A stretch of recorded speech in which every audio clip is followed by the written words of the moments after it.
Got it. Hi, everyone. Thanks, Michael.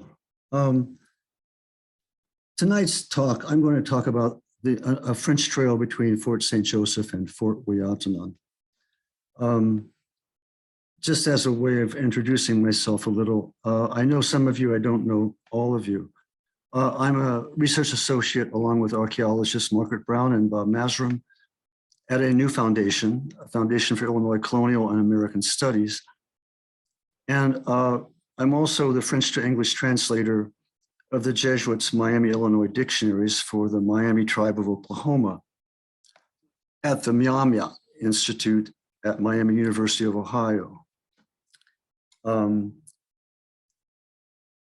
Another way of introduction, this is a book I wrote about Native American created place names in Indiana. And here's a piece I wrote, a chapter for a book on the Grand Village of the Kaskaskia. I wanted to point out something. Somehow, I think that it was a typographical error, but Piankashaw, the pronunciation of it came out wrong in that article on the first page. It was disheartening. But here's the correct pronunciation of Piankashaw, Piankishiwa, not Piankishiwa. I just wanted to point that out in case any of you read this and are interested. Let's see. One of my own projects is resurrecting the historical French namescape, the land and waters as named by the French who lived here, to show how they named and understood the land. To know this is to have an additional window in time. So I'm working on a book. It'll be called From the Island of the Drowned Children to the Prairie of the White Buffalo, original French place names and trade routes of Illinois, Indiana, southwestern Michigan, and northwestern Ohio.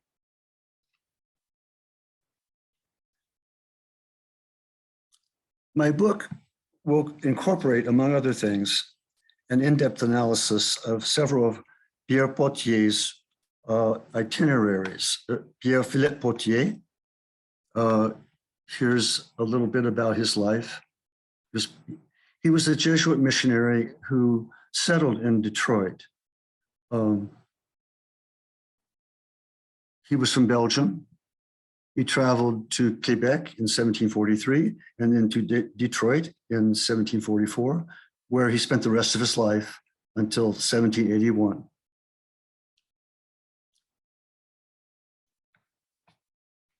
I've been working, what Pierre Potier did, which is important to my work, is that he wrote itineraries.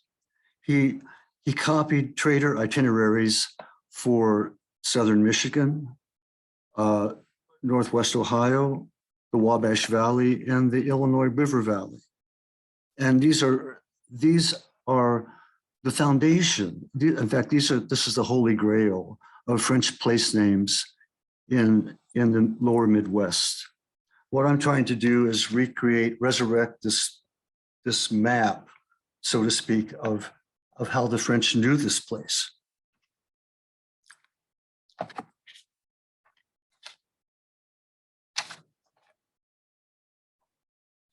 Here is a book that was written about Pierre Potier's writings. It was by Robert Tupin. He published the itineraries, but he made a few copy errors, and his interpretive material is meager. The Detroit Public Library has a typed copy of the originals made at an unknown date in the 20th century on a typewriter, replete with numerous copy errors and even omissions. Neither the Detroit Public Library's copy of the itineraries or Tupin's, as far as the itineraries go, can or should be trusted. The originals are in Montreal at the Jesuit Archives in Montreal. There are 11 itineraries in all, The ones that I have not delved into describe Potier's trip from Belgium to Detroit in 1743-44. He describes the entire trip, including an encounter on the high seas with the British man of war, and it reads like a journal. Then there's the way from Montreal across Canada, a canoe trail. I think it ends up in Saskatchewan. There's an itinerary for the overland trail from Fort St. Joseph to Detroit, and another itinerary for the same overland trail, this time starting in Detroit and ending at Fort St. Joseph. These are itineraries that I don't have the expertise to deal with. So if there's an intrepid soul who is interested, especially in number 3 and 4, these probably follow the Sauk Trail from Chicago to Detroit that passed by Fort St. Joseph. And I think this would be a very interesting project for someone to work on. Let's see. These are the canoe and overland trails by Potier that I have researched. Okay, one goes from Fort St. Joseph down to the Mississippi by the Illinois River. Another does the same thing. It was by Potier himself when he traveled that route. One goes from Detroit to the Lake Erie and then up the Maumee River to what is now Fort Wayne, which was originally Fort des Miamis. And then one goes from Fort des Miamis down to Ouiatenon, and another goes from Ouiatenon down to Vincennes on the Wabash. One is an overland trail from Vincennes to Kaskaskia on the Mississippi. And the one we're going to talk about today a little bit is one that goes from Fort St. Joseph to Ouiatenon. So these are the trails that I have investigated and analyzed and written about, and will hopefully publish about in a couple of years. The one I want to talk about today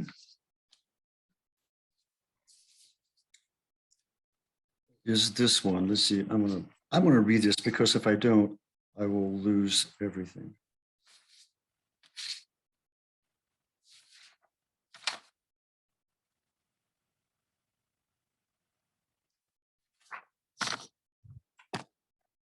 This is what the trail that I want to talk about today. Chemin par terre de Saint-Joseph au Ouia, de 60 lieues, the way overland from St. Joseph to the Ouia, 60 leagues.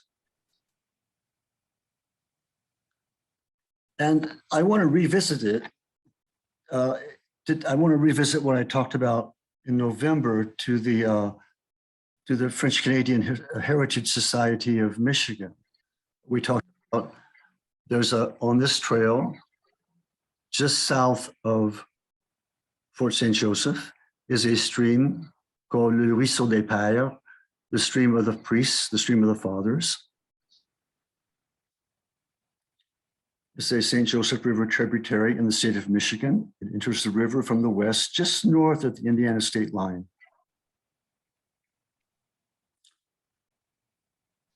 Here's the Indiana state line.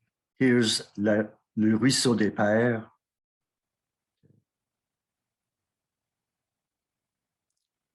It's about 3.3 miles by the way the crow flies from the fort, a little over 3 miles. I want to mention this stream today because, especially to the archaeologists, because I think this stream has some important information to give us. The Jesuits were the architects of the early Midwest, let's call it, the early Illinois country, the early Wabash Valley, the early Michigan. And somewhere along this stream, I'm confident that they built a chapel. And if it had a stone foundation, there should be some stone somewhere. I would guess near the confluence of the St. Joseph and Le Ruisseau des Pères,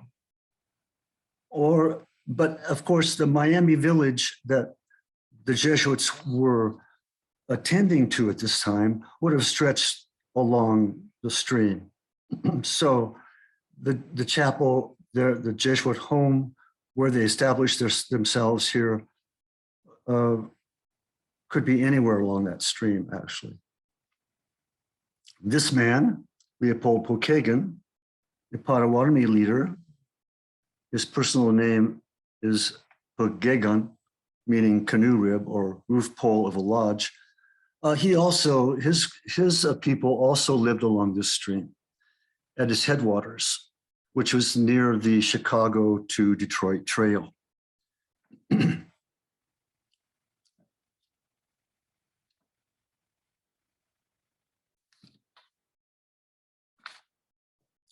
This stream has an analog place name in Missouri, La Rivière des Pères, today known as River des Pères. It's the site of the Jesuit Kaskaskia mission around 1700. And this is very much like the name of the stream just south of Fort St. Joseph. Michael and Jose Antonio Brandão have published an article called The Jesuits at Fort St. Joseph in Southwestern Michigan. And in that article, they write that it seems reasonable to conclude, to conclude that I can't read that because I'm covered. The chapel was in an Indian village away from the fort. And this reflects and supports this idea that the original mission, Alois's mission, Alois, by the way, pronounced Alois, was on that stream somewhere. The other thing that this particular itinerary tells us is that there was an old portage, le vieux portage. It was the first or an earlier portage path from the St. Joseph to the Kankakee that the French took. And I suspect, because of its location and because of La Salle's story, when he first came up to St. Joseph looking for a portage to the Kankakee, I suspect that this was his portage. If you look at his story and compare it to the place where this portage is located, they correspond. So that was something I discussed last November. Here's the old portage is in yellow. This is St. Joseph River is blue. It's going north, flowing north. Here's the old portage here, le vieux portage. Here's the newer portage that Charlevoix and other Frenchmen took. And of course, here's the Kankakee River that's going to go meet the Illinois River.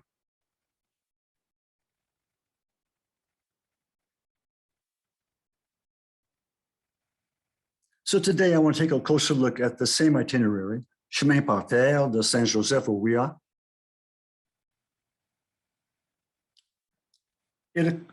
It's very interesting. I found this trail on only 2 primary source documents. This map by Thomas Hutchins, based on information that he collected while he was a British officer. He came out here in the early 1760s, and he traveled to Fort St. Joseph. And he notes this trail. I've marked it on orange. Here's Ouiatenon down here on the Wabash. Here's the trail, goes up to Fort St. Joseph on the St. Joseph River. He describes the trail here.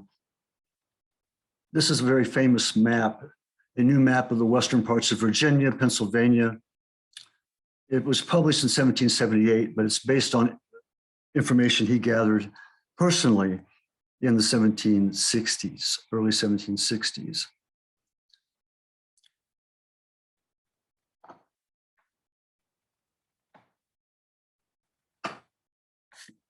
The only other place where the only other primary source document that I found this itinerary in, or this trail in, is in Potier's itinerary. These are only two places, but they confirm and support each other, of course.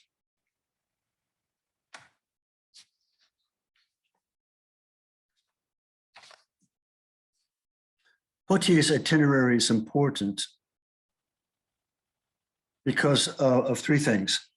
It shows that the trail followed down the east bank of the St. Joseph from the fort to a crossover point in what is now South Bend.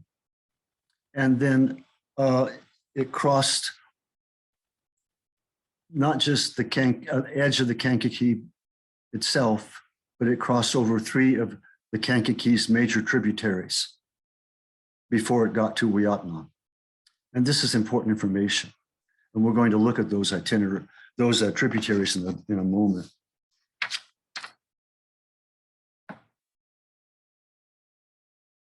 Here's a better map of the trail from Fort St. Joseph to.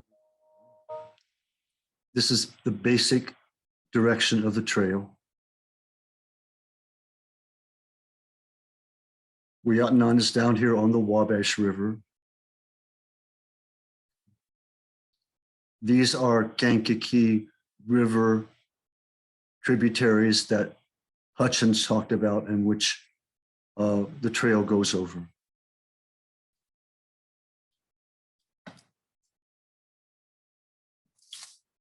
Let's see.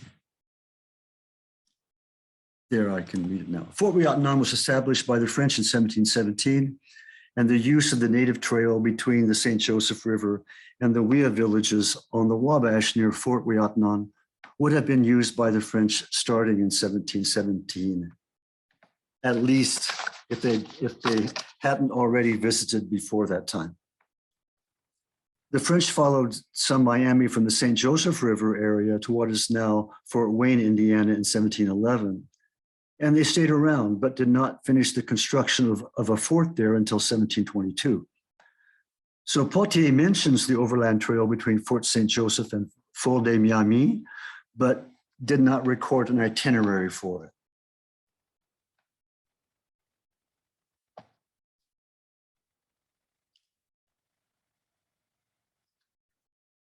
Now, the trail between, we have to remember that the trail between Fort St. Joseph and Ouiatenon for traders would not have been a walking trail.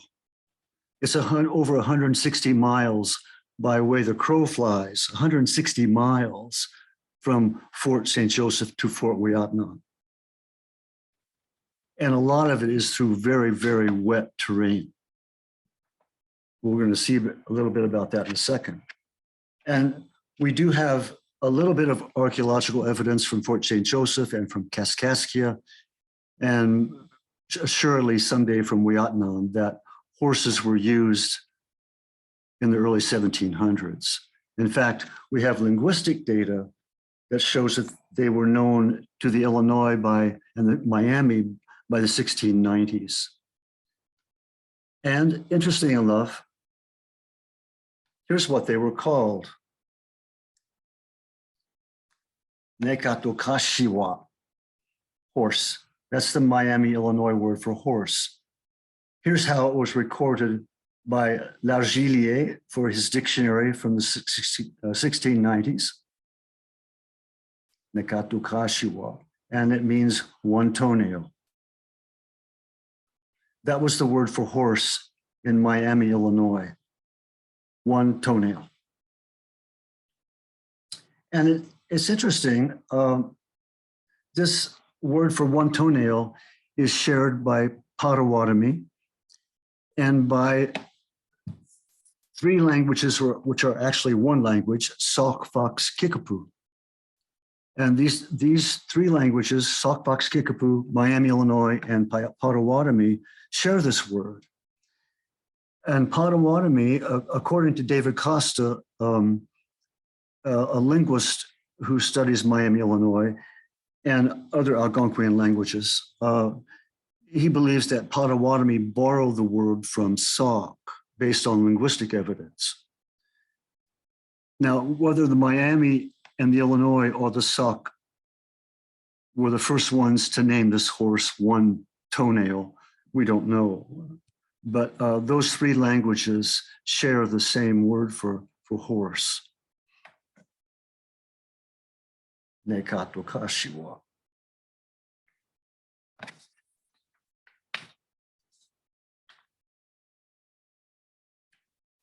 Here's an image of this itinerary I'm talking about, a segment of it. As you can see, Potier, his writing is wonderful. If you've worked with French documents, this looks like a font from a computer. It's wonderful. It's very easy to read.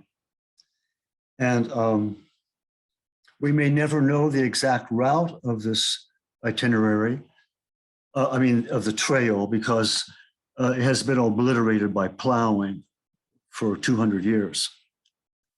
But we know where the trail was at certain points, and we could connect the dots rather intelligently to know pretty much where this trail went. The first Kankakee River tributary that it passes over is, here it is, La Rivière aux Macopines. La Rivière aux Macopines. Two terms in Miami, there are two terms in Miami, Illinois for spatterdock roots, which in the scientific name is Advena nufar. There's Mycopina, red potato, and the color comes from cooking the root, and Macopina, bear potato. Both were used in Miami, Illinois as a name for the spatterdock root, which is an edible root. In fact, right here, Potier says, racine qu'on mange, a root that one eats, Macopine. And today, this is Potato Creek. This is Potato Creek. The assumed Miami, Illinois name for this creek would have been Macopini Sipiwi or Macopina Sipiwi, Spatterdock Root Creek. The next trail, the next big tributary of the Kankakee that the trail crosses over is La Rivière aux Pins, the Pine River. There is so far no historical indigenous name attested for this waterway. Whether the French or the Indians were the first to be impressed by this glacial relic, white pine, in this area is something we don't know yet. So this would have been named after the white pine, which is one of, I believe, 2, maybe 3 native evergreens that occur in Indiana, and they're glacial relics. And this next tributary of the Kankakee, the big one that this trail crossed over, was La Rivière Jaune, Miami, Unzasipi, Yellow River, Potawatomi, Wuzalgumic, on the yellow water. It is yellow water. And this is Yellow River.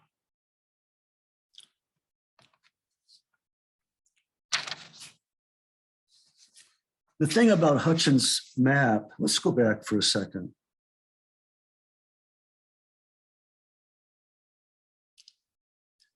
That's really good. I mean, it's relatively good. The trail passes not near the Kankakee River. It doesn't cross over these rivers here. It crosses over the rivers higher up, okay? And in fact, as I've reconstructed this trail based on the data, they cross almost at the headwaters of each of these streams. And of course, if you're traveling on foot, And this trail was a native trail before it was a French trail. The first Frenchman who took this trail would have been taken down the trail by an Indian. He would have been lost otherwise.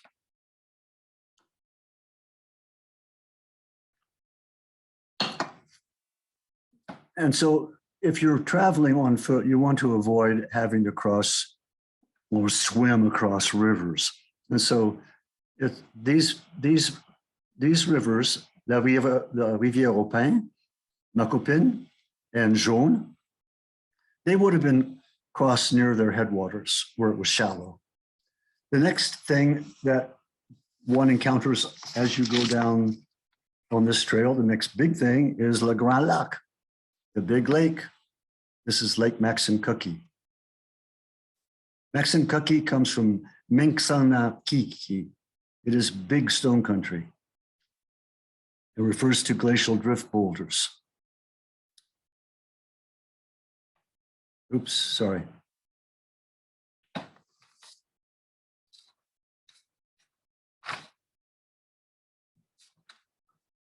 Lake Maxinkuckee is Indiana's biggest natural lake.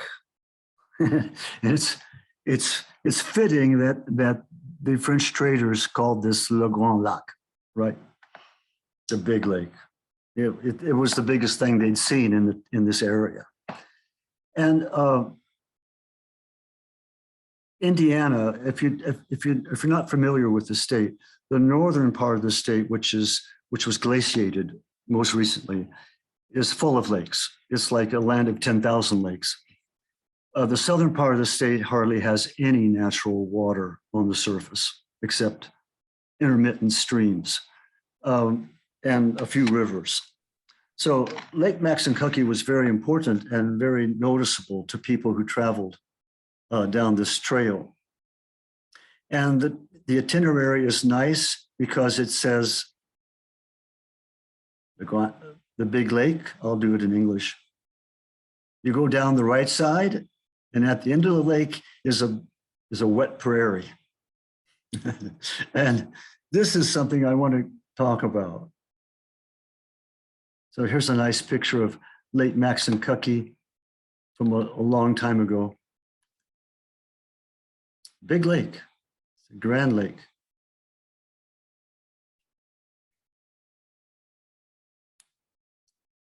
I'll come back to that in a second. Next, from Lake Maxinkuckee, which is about, if you can see that, Lake Maxinkuckee is about where this arm of this arrow is. And right there, this big bend in the river, which is only a few miles south of Lake Maxinkuckee, was called Le Grand Détour. The itinerary says the great bend in the river is along the bank of the Tippecanoe River to the left. The great bend is the halfway point. So if you get to the big bend and you're still alive, and you're not too wet, this is halfway. You're halfway. You're halfway to Ouiatenon. In historic Mississippi Valley French, détour was used to mean a bend in a river.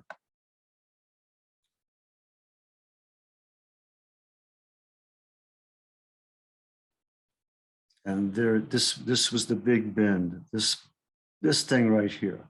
So if you're coming down from Fort St. Joseph and you get by the lake and you come to this thing, you've got to go all the way around it before you get onto a straight path going down to Ouiatenon.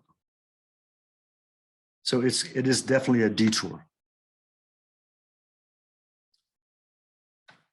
Tippecanoe River, let's see, I feel like I've lost something here. Hold on.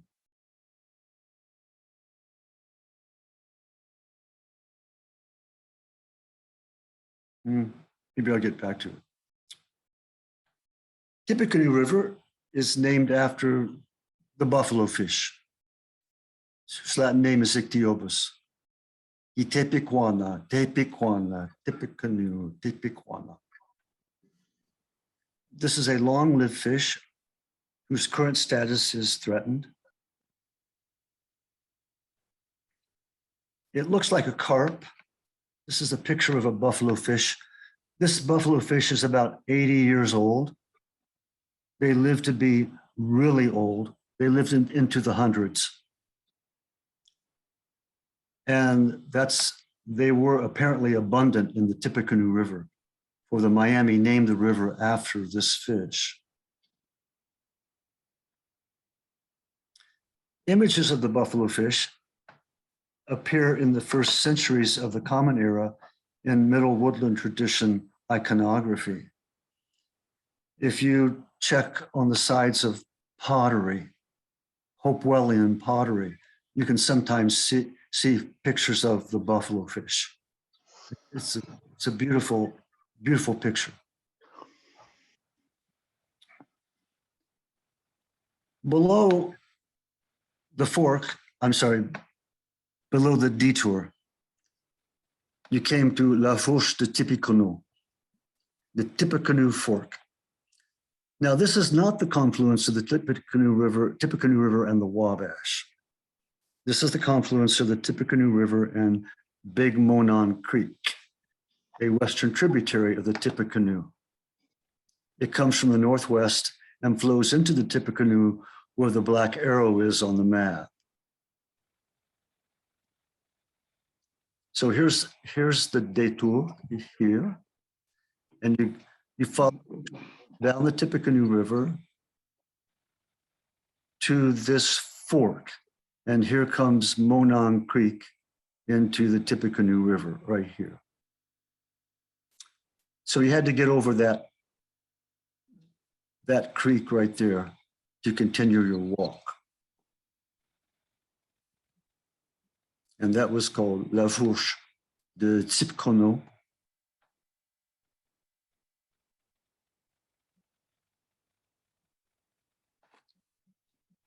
I'm going to go back because, I wish I didn't mean to lose slide. I think I lost a slide. Well, we can still talk about it. This, like I mentioned earlier, this for traders going from Niles to Lafayette or from Fort St. Joseph to Fort Ouiatenon, this would have been a horse trail. You would have carried your goods on a horse down to Ouiatenon and carried fur and pelts back on a horse to Fort St. Joseph. The military could have used this trail. We just don't know. They could have used it, and maybe they could have walked it. But if you're using it, you're going to get your feet wet.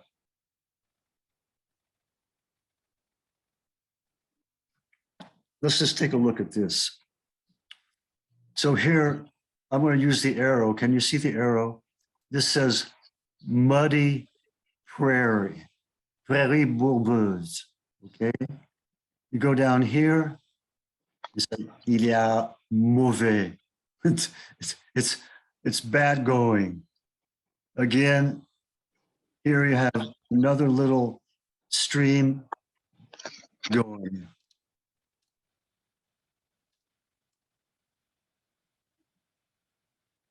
Down here, you have Ruisseau Bourbeux, again, muddy stream. And this goes on and on. I've counted 9 different places on this itinerary where it says it's muddy, it's wet, it's mouillé.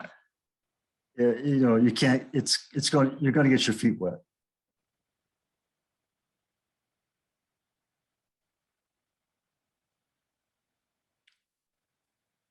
Finally, one of the streams that this trail passes over is today called Burnett's Creek.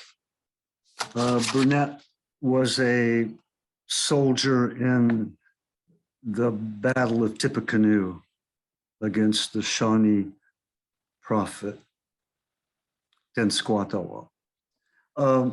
The French called this La Rivière de Joseph le Renard. the river of Joseph the Fox. Joseph the Fox was a rather famous Kickapoo leader, Christianized Kickapoo leader of the early 1700s. He was born a Fox and then became a member of the Kickapoo tribe. It would not have been a linguistic problem because Fox and Kickapoo are the same language. They're just dialects of the same language. But maybe he married into the Kickapoo. But in any case, he was early 1700s, 1712. He's noted in a document from 1712. So this name of this river gives us an idea of kind of how old these place names are. What I'm saying is, like, when this trail was established as a French trail from Ouiatenon to Fort St. Joseph, this place name, a name probably for this man's wintering site. You know, this river was named after him for some reason, probably because he lived there in the winter. It would have been something that was current when the trail was established.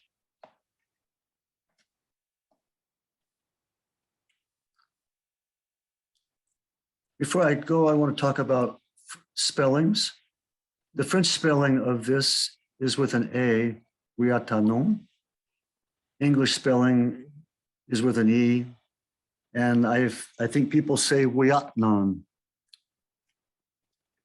The Miami is Ouiatenon, means at the whirlpool person.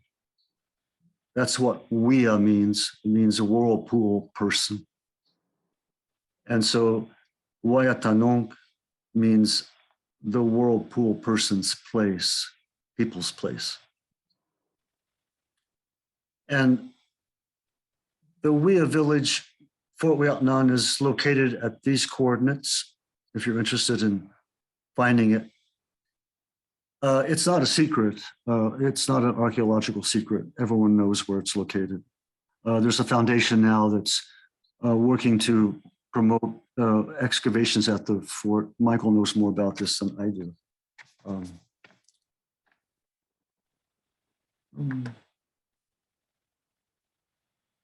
I think that's everything I wanted to say.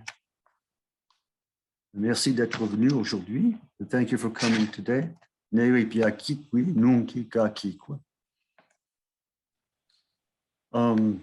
Well, thank you, Michael. Can you hear me? Is that okay? Is that enough? Is that enough? Yeah. Okay. Well, this will give us a chance for to hear some comments and questions. Okay, let me Let me feed these to you, and if you want to address them. One of our listeners asked, so Poitiers didn't follow the Niagara route across Lake Erie at all? Oh, I don't know how Poitiers got from Quebec to Detroit. It may be, if you look at that book, it may be in there. He might have recorded how he got there, but there's no itinerary for his trip from Quebec or Sillery or wherever he was studying Huron out to Detroit. Great. So Suzanne chimed in on that question, actually, and she opined that in traveling from Montreal to Detroit, he would most certainly have used the lake route. So she was suggesting that. He would come by Niagara. Okay. Yeah. Okay, that's.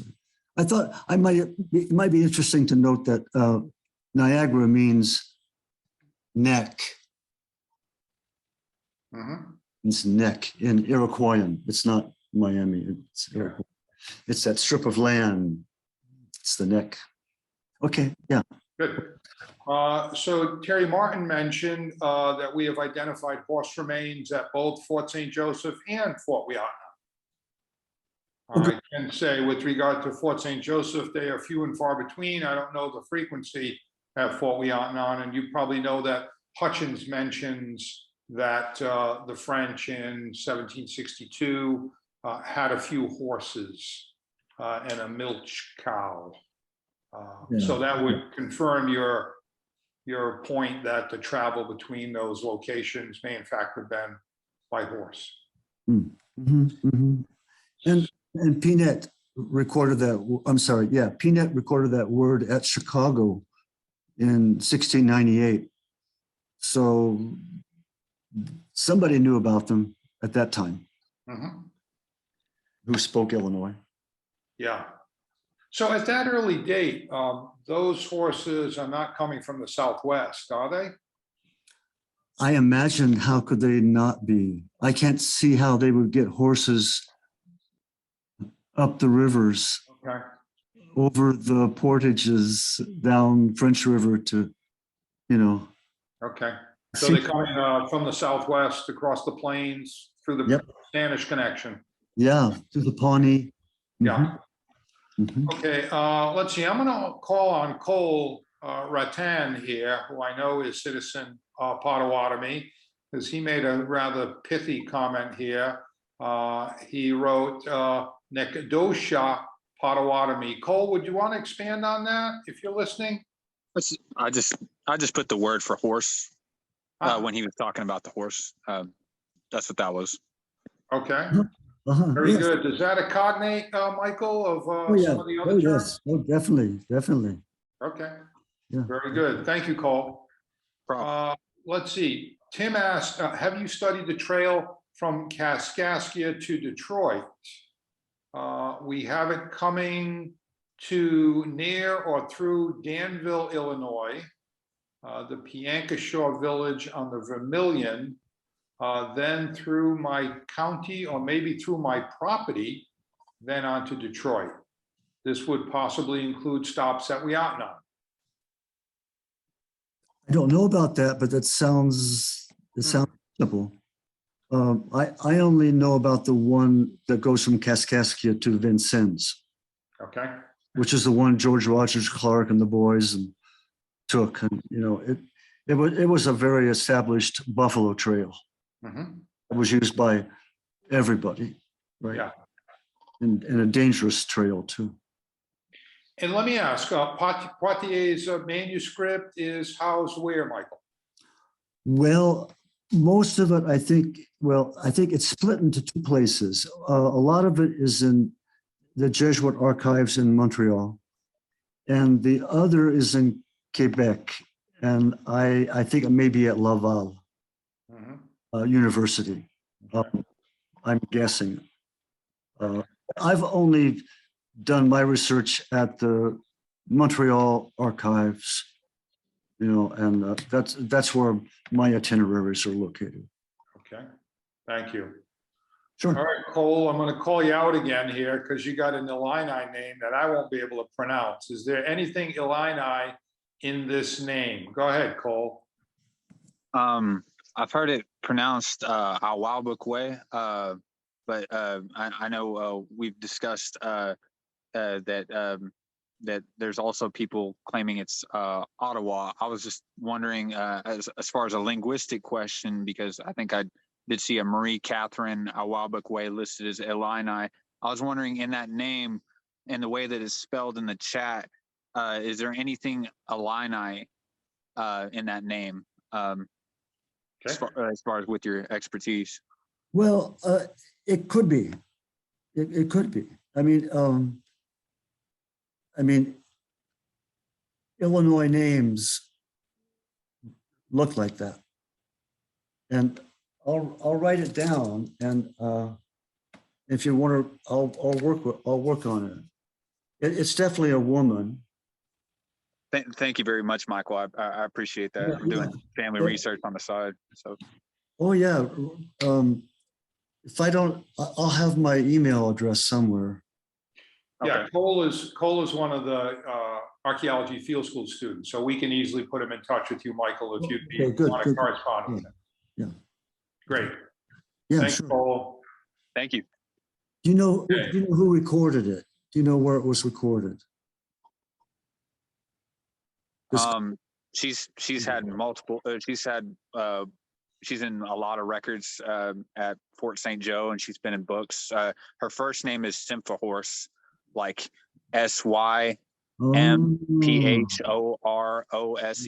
Yeah, yeah. The first name, and then Awabakwe. I think in Gail Moran's book it says DIT Thomas at the end of that. But I'm just like, since there's people claiming she's Ottawa, people claiming she's Illini, I'm trying to figure that out. Well, the thing is that these names, when they go back far enough, the recordings start, different languages start looking a lot alike. And so I can see why people thought it could be something else, you know. Like Awabakwe, like Kwe. That's I know that's on it, like Anishinaabe, like word for woman. However, I guess the name Right. meaning somebody was saying was white spotted woman. But I was just wondering if there was anything like Illini in that, like any like characteristics. But you're saying that they're all kind of similar. I know when you said the word for horse, that that was kind of similar to ours too. Like ours Nekdosha, and which theirs was longer. Which Potawatomi, we're the vowel droppers and stuff like that. So Ojibwe is longer than ours and stuff. But I don't know. Okay. Still learning. Okay, I'll get back to you. Thank you. Great. Sure. Okay, let's see. We have another comment from Tim. He says, on the Wabash, the bend in the river is the closest point to the former Piankashaw village on the Vermilion, again in Danville, Illinois. This was a halfway point between Kaskaskia and Detroit, an area that was known for its salt. Okay, another one of the field school students asked, this is from Isaac, what is your favorite word in the Potawatomi language that you have learned from your research? Do you have a favorite word? It's kind of like your favorite artifact, it's hard to say, but or maybe an informative word that you have. Well, Potawatomi is not my language, although I know something about it. But does she mean Miami? It's like saying, what's your favorite word in English, or what's your favorite word in French? That's a tough question. That's almost impossible to answer. Well, I like Shenandoah. That's probably Iroquoian. Okay, let's move on. Let's see. Thomas writes, there's an account in the Ouiatenon documents of oxen being driven from post Miami to Ouiatenon. That must have been a job, huh? Wow. Wow. Yeah. Maybe they took them when they were little oxen. Anyway, we often wondered how they got that cow to Fort St. Joseph too. I don't think cows do that well in birch bark canoes. Gosh. Could they have been, is it at a time period when they could have been brought up the river, up the Mississippi, and then traded up to St. Joseph? If I recall, the accounts from 1746. No. Hmm. Okay, 1746. That they could have been brought up on a bateau up the Mississippi to Kaskaskia, and then that way, So Beauchamps in his record with Celeron says that there was a trail down that way from Miami to Ouiatenon as well. I didn't hear the first part. Beauchamps, the Jesuit that was with Celeron, he recorded in his diary that there was a trail down from post Miami to Ouiatenon, down a tributary of the Maumee, I believe. Okay. Hmm. Yeah. I can see that. Okay, and let me see, one more comment here, again from Tim. The state of Indiana had a commission to promote a trail from Vincennes to Battle of Tippecanoe, was followed by General Harrison. I don't know if that commission, is that trail commemorated, do you know, Michael? It's not, it's above my pay grade. Okay, I don't- I got you. Well, Tim also opines that if oxen had used the trail, that may explain why it is so deep. So the heavy hooves of the oxen have made it for a deep trail, perhaps. Well, great. So this obviously raised some issues, some questions, and some discussion among our readers, and we appreciate you being with us tonight to talk about this research. And I'm going to ask just one other question, and maybe you can address it fairly briefly, because I know we're almost out of time. Would you say something briefly about the fact that there are indeed two portages, you alluded to it, from the St. Joseph to the Kankakee, the VA portage and a somewhat more recent portage? Well, okay. Here's what I can see. When LaSalle and his gang came looking, they'd never been up this river before. They didn't. No Frenchman had ever been up this river before. Marquette and L'Argilier and Porteret had seen the mouth of the river when they were trying to get Marquette back up to the Jesuit at Michilimackinac. But no one had ever been up to St. Joseph before, and they didn't really, they heard about a portage. So they went looking for it, and what this itinerary tells us is that there was an old portage. And the old portage corresponds to the story, and not just LaSalle's story, his report, but to Tonty, his right-hand man, to other stories, people who went with him. And so I think this old portage was, well, it's just one that they found. There could have been many portage trails to the Kankakee from the St. Joseph. But the one later that Charlevoix, for example, and others took, it started a little further north. The old portage starts about at the big bend of the river, at the south bend, so to speak, or the north bend if you're going north. And so in Poitier's time, when these traders were moving around, they knew about two portages. They knew about this old one, which they probably didn't use, and they knew about the one that everybody used, this newer one. Now, both of them could have existed. Both of them could have been Indian portages. Both of them could have been Indian trails. Michael, would it be correct to say that they may, if I'm understanding this right, that they may have used one portage when they were going down the Fort St. Joseph River to the Kankakee, and another portage when they went up the St. Joseph River to the Kankakee? Does that make sense?